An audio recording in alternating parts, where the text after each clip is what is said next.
Tony, the Democrats have a real problem here because they're beholden to these radical left-wing, base ideas, and the middle, most American people are saying enough is enough, and they're having trouble letting go. They don't even see that they're destroying themselves. There is a story in the Bible, and I was trying to find it quick enough and I couldn't. There's a story in the Bible where the Lord told King Saul to completely annihilate, to kill the enemy, and he let some live.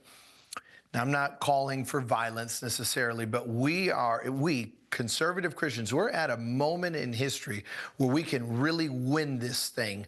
We need to win the war. We've talked about the battles that have won, but the Democratic Party is falling apart. We have to see the win that is staring us in the faces. It's not time to be lazy. It's not time to take a break. We need to see this all the way through, secure the midterm, and then the next election. But we're so close to a victory that when we see it, we'll be able to say only God through his people could have done this.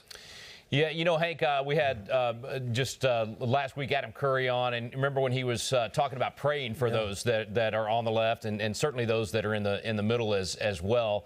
How do we do that, man? Because again, I don't want to relish in them falling apart. We're all Americans, but how do you balance that when you've seen these people trying to destroy America?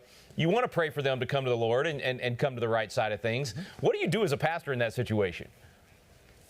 Well, I teach our people a principle. First of all, you should always pray that someone's heart would change, because you get a person's heart to change, it affects families, cities, culture, nations.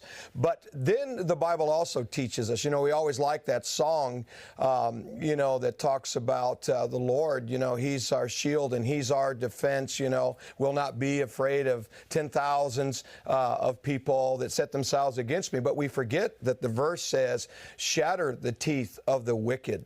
And there comes a point when people have purposely align themselves with high level of wickedness, trafficking, sex trafficking, trying to bring a certain injustice and lawlessness and touching children. Well, you're now cooperating with principalities and powers and evil.